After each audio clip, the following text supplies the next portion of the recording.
నమస్తే welcome to news 21 Telugu బులెటిన్ల ముందుగా headlines. లక్షల ఎకరాల్లో పంటలు ఎండుతున్నాయి. ముఖ్యమంత్రివి చాతకాని మాటలు. రేవంత్ పై బీఆర్ఎస్ వర్కింగ్ ప్రెసిడెంట్ కేటీఆర్ విమర్శలు. జోగులాంబ గద్వాల జిల్లా కలెక్టర్ కార్యాలయం ముందు ఆశా వర్కర్స్ నిరసన. కనీస వేతనం 18,000గా నిర్ణయించాలని డిమాండ్. ప్రభుత్వ పాఠశాలలకు విద్యార్థులను దూరం చేసిన గత ప్రభుత్వం జీవో 117. ప్రభుత్వ స్కూళ్లలో సంస్కరణలు చేపట్టనున్న మంత్రి లోకేష్. గత ప్రభుత్వ హయాంలో అన్ని శాఖల్లో నిధులు మళ్లింపులు. రిపోర్టు రాగానే చర్యలు ఉంటాయన్న మంత్రి కింజారపు అచ్చెన్నాయుడు. అభివృద్ధి వైపు పరుగులు తీసేలా తెలంగాణ కాంగ్రెస్ పాలన. చారిత్రాత్మక ప్రజా బడ్జెట్ ప్రవేశపెట్టనున్న ముఖ్యమంత్రి రేవంత్ రెడ్డి. మైక్రోసాఫ్ట్ అధినేత బిల్ గేట్స్ తో భేటీ అయిన ముఖ్యమంత్రి చంద్రబాబు నాయుడు. విద్య, ఆరోగ్యం, వ్యవసాయం, సుపరిపాలన, ఉపాధి కల్పన అంశాల్లో గేట్స్ ఫౌండేషన్ తో ఏపీ ప్రభుత్వం ఒప్పందం. రాష్ట్ర వ్యాప్తంగా లక్షల ఎకరాల్లో పంటలెండుతున్నాయి. అంటే ముందు చూపులేని ఈ సన్యాసి సోయిలేని కాంగ్రెస్ ప్రభుత్వమే కారణమని బీఆర్ఎస్ వర్కింగ్ ప్రెసిడెంట్ కేటీఆర్ అన్నారు. ఎండల వలన పంటలు ఎండిపోతున్నాయని ముఖ్యమంత్రి చేతకాని మాటలు చెబుతున్నాడు. దానికి ముమ్మాటికి కారణం రేవంత్ రెడ్డినే. రేవంత్ రెడ్డి చేతకానితనం, తెలివిలేనితనం, సాగునీటి నిర్వహణ, ప్రాజెక్టుల నిర్వహణ చేయలేని చేతకాని లేనితనం వల్లనే పంటలు ఎండిపోతున్నాయి. రైతుల పట్ల, రైతాంగం పట్ల ప్రభుత్వం తన బాధ్యత మర్చిపోయి మొద్దు నిద్రపోతుంది కాబట్టే పంటలు ఎండిపోతున్నాయి. ఎండిపోయిన ప్రతి ఎకరానికి 25,000 రూపాయల చొప్పున పంట నష్ట పరిహారాన్ని చెల్లించాలని డిమాండ్ చేస్తున్నాం. ఎండిన ప్రతి ఎకరానికి రాష్ట్ర ప్రభుత్వం నష్టపరిహారం చెల్లించాలి. ఈ మేరకు రైతన్నలకు నష్టపరిహారం ఇచ్చేందుకు ఈ బడ్జెట్ లోనే నిధులను కేటాయించాలని బీఆర్ఎస్ తరపున డిమాండ్ చేస్తున్నామన్నారు. BRS working president KTR. మా దయాకర్రావు గారు, ఆ ప్రాంత నాయకులు రాజయ్య గారు అందరూ పోయి ఈ దున్నపోతు లాంటి ప్రభుత్వాన్ని మొద్దు నిద్ర నుంచి లేపేదాకా 35 రోజుల తర్వాత మొద్దు నిద్ర లేచి ఆఖరికి పంపులు చాలు చేస్తే ఇలా 600 కోట్ల నష్టం, పంట నష్టం ఒక్క జనగామ జిల్లాలో వచ్చింది. అందుకే అంటున్నాం, మేము ఇది కాలం తెచ్చిన కరువు కాదు, కాంగ్రెస్ ప్రభుత్వం తెచ్చిన కరువు, రేవంత్ రెడ్డి యొక్క తెలివి తక్కువతనం తెచ్చిన కరువు, రేవంత్ రెడ్డికి కేసీఆర్ గారి మీద ఉన్న గుడ్డి ద్వేషం తెచ్చిన కరువు తప్ప ఇంకోటి కానే కాదు. అటు గోదావరిలో, ఇటు కృష్ణలో రెండు వైపులా కూడా ఇవాళ రాష్ట్ర వ్యాప్తంగా పంటలు ఎండుతున్నాయంటే ఖచ్చితంగా దానికి కారణం ముందు చూపు లేని ఈ సన్నాసి ప్రభుత్వం, ముందు చూపు లేని మూర్ఖపు ప్రభుత్వం అని చెప్పక తప్పదు. ఇవాళ రాష్ట్ర ప్రజల తరపున, రాష్ట్ర రైతుల తరపున మేము డిమాండ్ చేస్తున్నది ఒకటే, లక్షల ఎకరాల్లో పంట ఎక్కడెక్కడైతే ఎండిందో ఇది తప్పించుకునేదానికి వీలు లేదు. మొన్న హరీష్ రావు గారు వివరంగా చెప్పినారు, ఎండల వల్ల పంట ఎండిందని ముఖ్యమంత్రి అంటాడు. బోర్ల కింద ఎండిపోతే మాకు బాధ్యత లేదని బాధ్యత రాహిత్యంతో ఇరిగేషన్ మంత్రి మాట్లాడతాడు. మేము రాష్ట్ర ప్రజల తరపున, రాష్ట్ర రైతుల తరపున ముఖ్యమంత్రిని, ప్రభుత్వాన్ని ఒకటే అడుగుతా ఉన్నాం. ఇవాళ పంటలు ఎండినాయంటే దానికి మీ చేతగాంతనం కారణం. గోదావరిలో నీళ్లుండి, కృష్ణల నీళ్లుండి వాడుకోలేని తెలివి తక్కువతనం కారణం. చెరువులు నింపలేని తెలివి తక్కువతనం, పంప్ హౌజులు టైంకి స్టార్ట్ చేయలేని తెలివి తక్కువతనం, బరాజ్ ఏమన్నా చిన్న ప్రాబ్లం ఉంటే రిపేర్ చేసి నీళ్లు తీసుకోవాలనే సోయిలేనితనంతోనే ఈ ప్రభుత్వానికి ఇవాళ బాధ్యత మరిచింది. అందుకే మేము రాష్ట్ర ప్రజల తరపున అడుగుతా ఉన్నాం, ఎక్కడెక్కడైతే పంట ఎండిపోయిందో ఎకరానికి 25,000 రూపాయల చొప్పున వెంటనే ఈ బడ్జెట్ లో డబ్బులు కేటాయించి నష్టపరిహారం రాష్ట్ర ప్రభుత్వమే చెల్లించాలి. రాష్ట్రంలో లక్షలాది ఎకరాల్లో పంట ఏదైతే ఎండుతుందో దానికి ఖచ్చితంగా ఈ ప్రభుత్వం రైతులకు క్షమాపణ చెప్పాలి. ఇలా భూగర్భ జలాలు అడుగంటున్నాయంటే ఖచ్చితంగా దానికి కారణం ఈ ప్రభుత్వమే.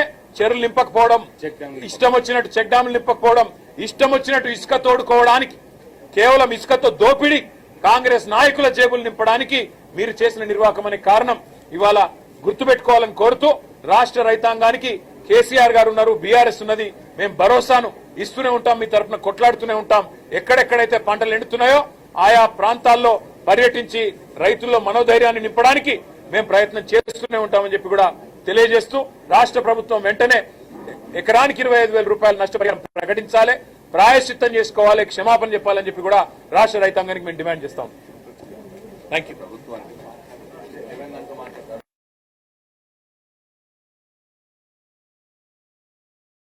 జోగులాంబ గద్వాల జిల్లా కేంద్రం కలెక్టర్ కార్యాలయం ముందు కూర్చొని నిరసన చేపట్టారు ఆశా వర్కర్స్.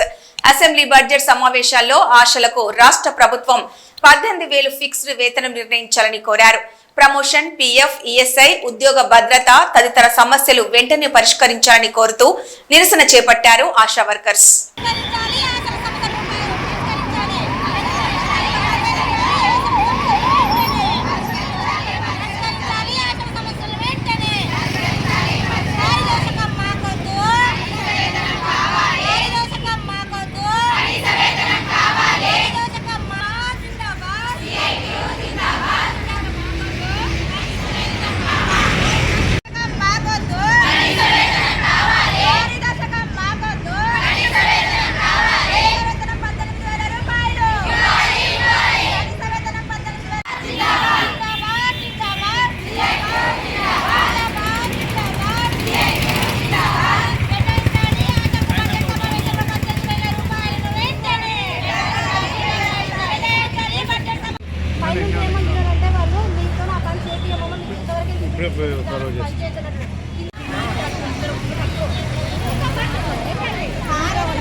జీవో 117 తీసుకొచ్చిన జగన్ ప్రభుత్వ పాఠశాలలకు విద్యార్థులను దూరం చేశాడని ఆరోపించారు మంత్రి.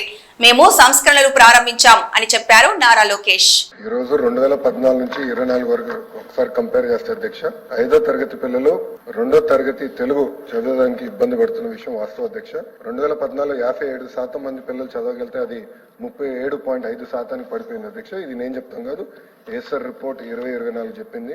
ఇంకో పక్కన 8వ తరగతి పిల్లలు 2వ తరగతి తెలుగు చదవగలుగుతారా అంటే 2014లో సుమారుగా 80% ఉంటే 2024 వచ్చగల 53%కి పడిపోయింది. అంతేకాకుండా 85% మంది పిల్లలు 3వ తరగతి పిల్లలు కనీసం 2వ తరగతి టెక్స్ట్ బుక్ చదవలేకపోతున్నారు. 63% అంటే 5వ తరగతి పిల్లల్లో చూస్తే 63% మంది బేసిక్ రీడింగ్ చేయలేకపోతున్నారు. 8వ తరగతి పిల్లలు చూస్తే కనీసం 50% మంది ఫ్లూయెంట్ గా మాట్లాడలేకపోతున్నారు. 3వ తరగతి పిల్లలు చూస్తే అధ్యక్ష 60% మంది బేసిక్ సబ్ట్రాక్షన్ చేయలేకపోతున్నారు. 8వ తరగతి పిల్లలు చూస్తే 55% మంది బేసిక్ డివిజన్ కూడా చేయలేకపోతున్నారు అధ్యక్ష. 90% మంది 3వ తరగతి పిల్లలకి బేసిక్ ఫౌండేషనల్ న్యూమరసీ స్కిల్స్ కూడా లేవని ఏసర్ రిపోర్ట్ పేర్కొనడం జరిగింది అధ్యక్ష. మీరు చూస్తే ఈ రోజు ప్రభుత్వ పాఠశాలల్లో సంఖ్య తగ్గిందనే విషయం వాస్తవం అధ్యక్ష. సుమారుగా 12 లక్షల మంది school education, board of intermediate కలిపితే సుమారుగా 12 లక్షల మంది విద్యార్థులు తగ్గిపోవడం జరిగింది అధ్యక్ష. ఇప్పుడు ఆ సంఖ్య 33.4 లక్షలకి వచ్చింది. ఎందుకు జరిగిందంటే అది గతంలో కొన్ని అనాలోచిత అంటామా లేదంటే కొన్ని సంస్కరణలు చర్చ లేకుండా ఉపాధ్యాయుల పైన, పిల్లల పైన, వాళ్ళ తల్లిదండ్రుల పైన రుద్దారా అనేది అదే షార్ట్ డిస్కషన్ లో చాలా డీటెయిల్ గా డిస్కస్ చేసే అధ్యక్ష. ఆ జియోనే 117 జియో, ఆ 117 జియో వల్ల లోకల్ ఇష్యూస్ పరిగణనలో తీసుకుండా చేశారనక అక్కడి నుంచి ఫాస్టర్ డిక్లైన్ జరిగి పిల్లలు ప్రైవేట్ పాఠశాలలకు మారిపోతాం అనేది జరిగింది. సో ఇప్పుడు మన ప్రభుత్వం అంటే కూటమి ప్రభుత్వ అధికారంలోకి వచ్చిన తర్వాత నాణ్యత పెంచేదానికి 2-3 దాదాపు 10-15 సంస్కరణలు తీసుకున్నాం. దాంట్లో ప్రధానమైన సంస్కరణలు అధ్యక్ష నేను బలంగా నమ్మేది ఉపాధ్యాయుల ట్రాన్స్ఫర్ లో రాజకీయ నాయకులు జోక్యం ఉండకూడదు. అవుట్కమ్ బేస్డ్ జరగాలనే దానికి మన కేబినెట్ లో కూడా టీచర్ ట్రాన్స్ఫర్ యాక్ట్ అదే ఒప్పందం వచ్చింది, అదే పాస్ చేశాము. ఇప్పుడు అసెంబ్లీకి వస్తుంది అధ్యక్ష. ఈ రోజు అసెంబ్లీలో ఉంది, రేపు కౌన్సిల్ కి వస్తుంది అధ్యక్ష. అది ఫస్ట్ బిల్డింగ్ బ్లాక్. అదే కాకుండా అధ్యక్ష టెక్నాలజీతో జోడించి అంటే ఇప్పుడు ఉపాధ్యాయులు కూడా ఒక 45 నిమిషాలు పాఠాలు చెప్పిన తర్వాత కంపల్సరీగా ఒక 60 సెకండ్ వీడియో ప్లే చేసి ఆ పాఠాన్ని సమ్మప్ చేసే విధంగా, ఆ పాఠాలని సమ్మప్ చేసే విధంగా ఆ వీడియో ప్లే చేసి దాని తర్వాత క్లిక్కర్ టెక్నాలజీ ద్వారా పిల్లలకి అర్థమైందా అవలేదా అనేది కూడా తెలుసుకుని అక్కడి నుంచి ప్రిస్క్రిప్టివ్ హోంవర్క్ అంటే ఈ రోజు ఇక్కడ చూస్తే నారాయణ సార్కి ఒక హోంవర్క్ వస్తుంది, లోకేష్ ఒక హోంవర్క్ వస్తుంది. అంటే ఆయనకున్న సబ్జెక్ట్ స్ట్రెంత్ వేరేది ఉంటుంది, నాకున్న సబ్జెక్ట్ స్ట్రెంత్ వేరేది.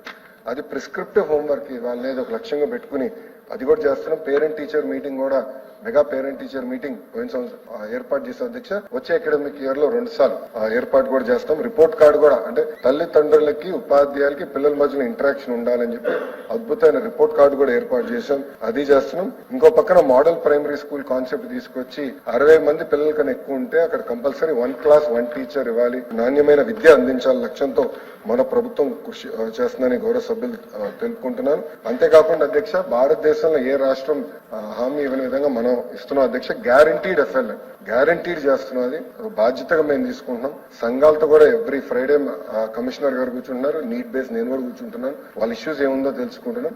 గ్యారంటీడ్ ఎఫ్ఎల్ఎన్ అందించాలని లక్ష్యంతో మేము పనిచేస్తున్నాం అధ్యక్ష.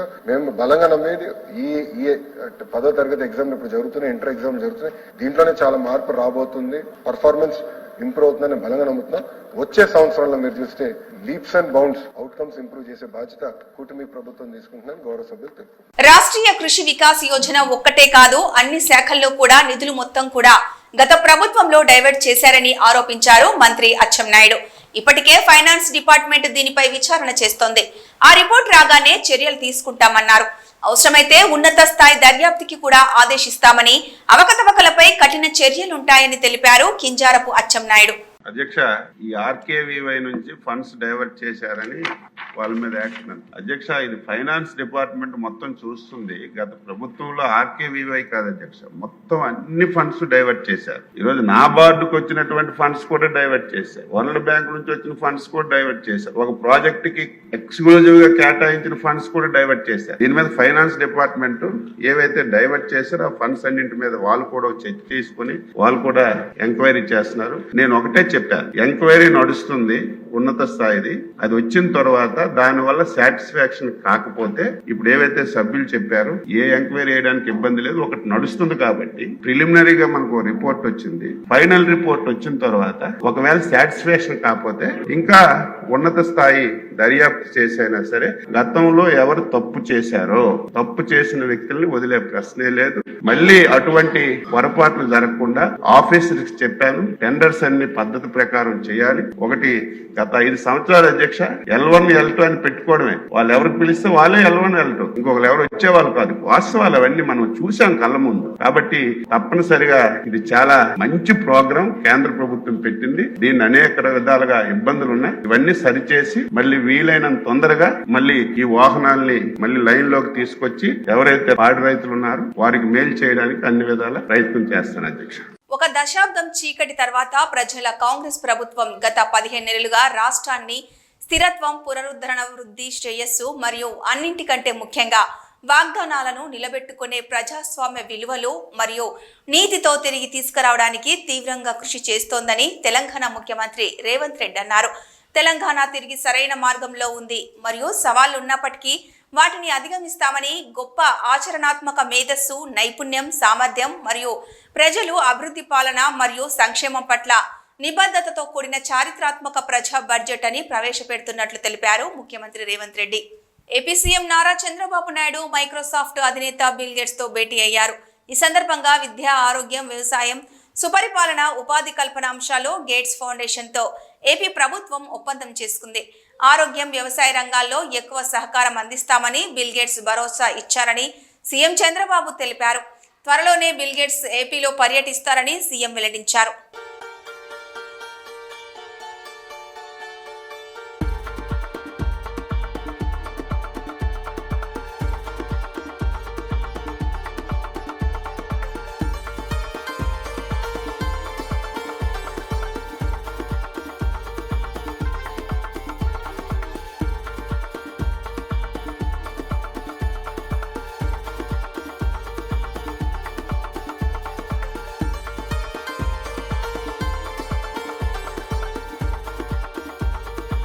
ప్రకాశం జిల్లా కనిగిరి పట్టణంలోని బాలికల పాఠశాలలో 6-7వ తరగతి విద్యార్థుల పట్ల రంగారెడ్డి అనే ఉపాధ్యాయుడు లైంగిక వేధింపులకు పాల్పడ్డాడని తల్లిదండ్రులు ఆరోపించారు.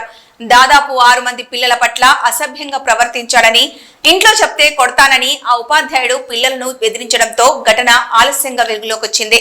ఈ సంఘటన పట్ల ఎంఈఓకు ఫిర్యాదు చేసిన ఉపాధ్యాయుడి పైన ఎలాంటి చర్యలు తీసుకోవడం లేదని, అతనిపై కఠిన చర్యలు తీసుకోవాలని డిమాండ్ చేస్తూ ఆందోళనకు దిగారు తల్లిదండ్రులు.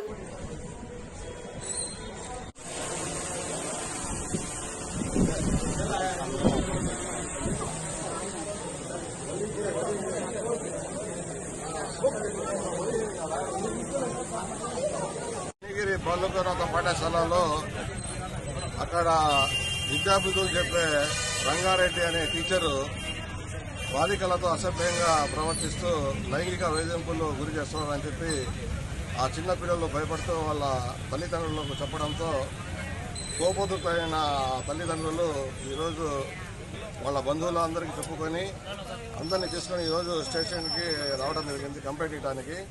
ఇతను గత 10 రోజులుగా ఇలాగే దాదాపుగా 5-6 పిల్లలను లైంగికంగా వేధిస్తున్నాడని చెప్పి మీరు ఇంట్లో ఏదైనా సరే చెప్తే మీ మీద తగు చర్యలు తీసుకుంటాను, మీకు స్కూల్కి రానియను, మీకు టీసీకి పంపుతాను, అట్లా రకరకాలుగా వేధిస్తున్నాడని చెప్పి ఆ పిల్లలు భయపడి తల్లిదండ్రులకు ఇంతకాలం చెప్పుకోలేకపోయారు.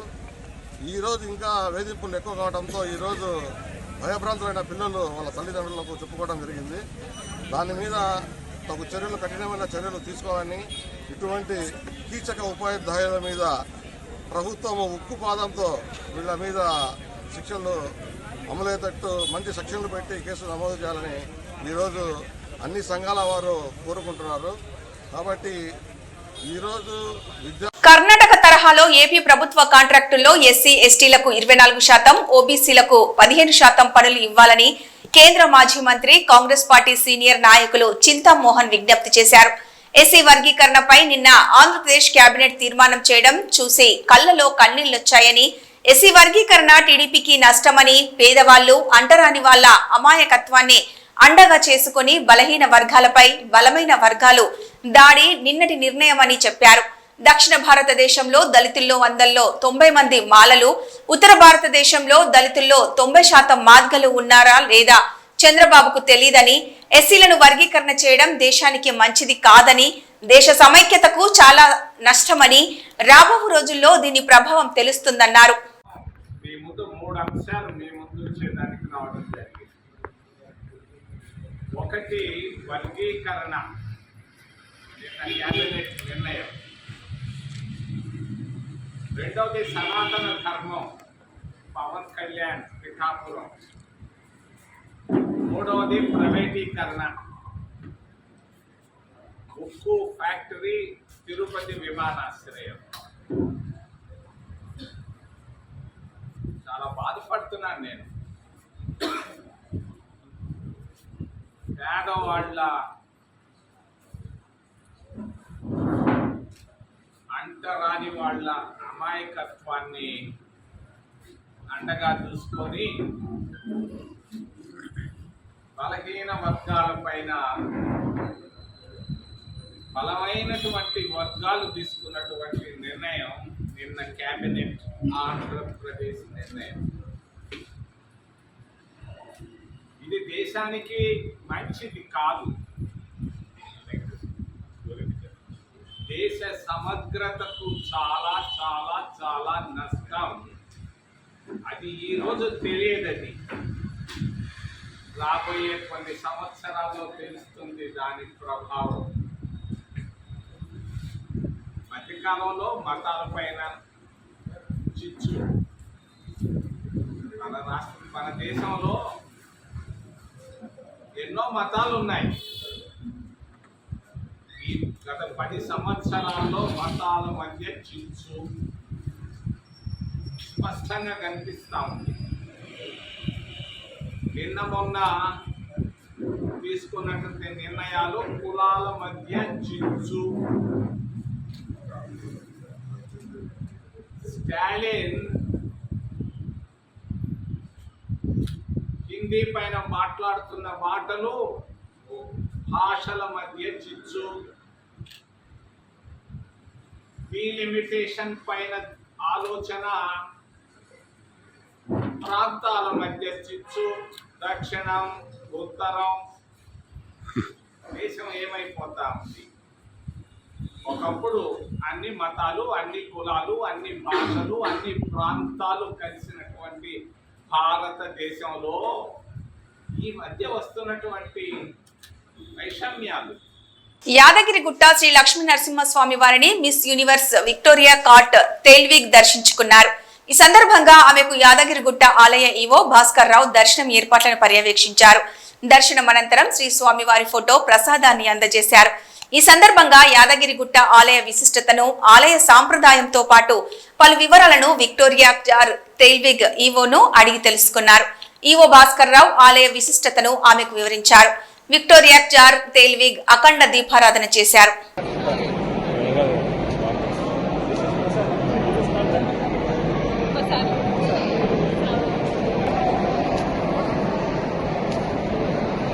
తెలుగు రాష్ట్రాల జలవర ప్రధాయినిగా పేరొందిన నాగార్జున సాగర్ జలాశయం నీరు లేక వేలవేలబోతోంది. తెలుగు ప్రజల ఆర్థిక, వ్యవసాయ, విద్యుత్ ఉత్పత్తి తదితర రంగాలకు ప్రాణం పోసే బహుళార్థ సాధక ప్రాజెక్ట్ డెడ్ స్టోరేజ్ కు చేరుతుండడం పరిస్థితి ఆందోళనకరంగా మారింది. 22 లక్షల ఎకరాలకు సాగునీరు, జంట నగరాలతో పాటు వందల గ్రామాలకు తాగునీరు అందించే నాగార్జున సాగర్ ప్రాజెక్టులో పూర్తి స్థాయి నీటి మట్టం 590 అడుగులకు ప్రస్తుతం 519 అడుగుల నీరుంది. పూర్తి స్థాయి నీటి మట్టం నిల్వ సామర్థ్యం 312 టీఎంసీలకు 148 టీఎంసీల నీరు నిల్వ ఉంది. జలాశయం 510 అడుగుల కనిష్ట నీటి మట్టానికి చేరితే సాగుకు నీటి లభ్యత కష్టంగా మారుతుంది. సాగర్ డ్యాంలో నీరు కనిష్ట నీటి మట్టానికి చేరువవడంతో ఇరు రాష్ట్ర ప్రభుత్వాలు KRMB ఆదేశాల మేరకు వారబంది పద్ధతిలో సాగర్ ఎడమ, కుడి కాలువల ద్వారా పంటలకు నీటిని అందిస్తున్నాయి. నీటి కొరతతో కృష్ణా పట్టే ప్రాంతంలోని ఆయకట్టు పంటల భవితవ్యం ప్రశ్నార్థకంగా మారింది.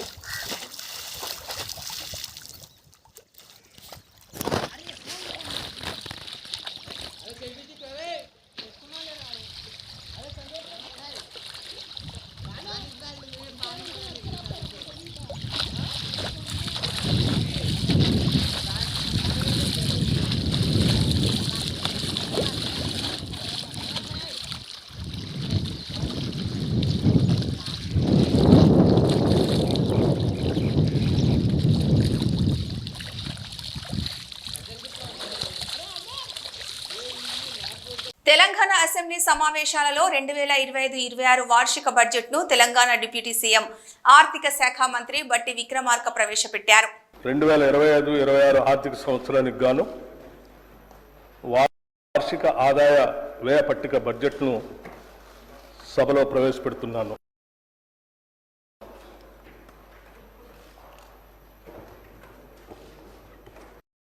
గౌరవ అధ్యక్ష, ప్రజా ప్రయోజనాలే ధ్యేయంగా పారదర్శకత మరియు జవాబుదారీతనంతో సాగుతున్న మా ప్రభుత్వం 2025-26 ఆర్థిక సంవత్సరానికి బడ్జెట్ ప్రవేశపెడుతున్నందుకు సంతోషంగా ఉంది. సంక్షేమం, అభివృద్ధిని సమపాలలో రంగరించి జోడు గుర్రాల తరహాలో సుపరిపాలనా రథాన్ని పరుగులు పెట్టించడంలో సఫలీకృతం అయ్యామని రాష్ట్ర ప్రజలకు తెలియజేస్తున్నాను. డాక్టర్ బాబాసాహెబ్ అంబేద్కర్ గారు భారతదేశాన్ని ఒక రాజకీయ, సామాజిక, ఆర్థిక న్యాయం అమలు చేసే పటిష్టమైన ప్రజాస్వామ్య దేశంగా చూడాలని అనుకున్నారు. అందుకే రాజ్యాంగ నైతికతను, కాన్స్టిట్యూషనల్ మొరాలిటీని ఆయన పదే పదే నొక్కి చెప్పారు. రాజ్యాంగ నిర్మాత సూచించిన ఆ నైతిక విలువలనే సరిగ్గా పాటిస్తూ మా ప్రజాపాలన సాగిస్తున్నాం. తెలంగాణ ప్రజలు మమ్మల్ని నమ్మి కట్టబెట్టిన అధికారాన్ని మేము ఎవరి వ్యక్తిగత ప్రయోజనాల కోసం తాకట్టు పెట్టకుండా బులెటిన్ ముగించే ముందు హెడ్లైన్స్ మరొకసారి. లక్షల ఎకరాల్లో పంటలు ఎండుతున్నాయి. ముఖ్యమంత్రివి చాతకాని మాటలు. రేవంత్ పై బీఆర్ఎస్ వర్కింగ్ ప్రెసిడెంట్ కేటీఆర్ విమర్శలు. జోగులాంబ గద్వాల జిల్లా కలెక్టర్ కార్యాలయం ముందు ఆశా వర్కర్స్ నిరసన. కనీస వేతనం 18,000గా నిర్ణయించాలని డిమాండ్. ప్రభుత్వ పాఠశాలలకు విద్యార్థులను దూరం చేసిన గత ప్రభుత్వం జీవో 117. ప్రభుత్వ స్కూళ్లలో సంస్కరణలు చేపట్టనున్న మంత్రి లోకేష్. గత ప్రభుత్వ హయాంలో అన్ని శాఖల్లో నిధులు మళ్లింపులు. రిపోర్టు రాగానే చర్యలు ఉంటాయన్న మంత్రి కింజారపు అచ్చెన్నాయుడు. అభివృద్ధి వైపు పరుగులు తీసేలా తెలంగాణ కాంగ్రెస్ పాలన. చారిత్రాత్మక ప్రజా బడ్జెట్ ప్రవేశపెట్టనున్న ముఖ్యమంత్రి రేవంత్ రెడ్డి. మైక్రోసాఫ్ట్ అధినేత బిల్ గేట్స్ తో భేటీ అయిన ముఖ్యమంత్రి చంద్రబాబు నాయుడు. విద్య, ఆరోగ్యం, వ్యవసాయం, సుపరిపాలన, ఉపాధి కల్పన అంశాల్లో గేట్స్ ఫౌండేషన్ తో ఏపీ ప్రభుత్వం ఒప్పందం. ఇవి ఈ బులెటిన్ అప్డేట్స్.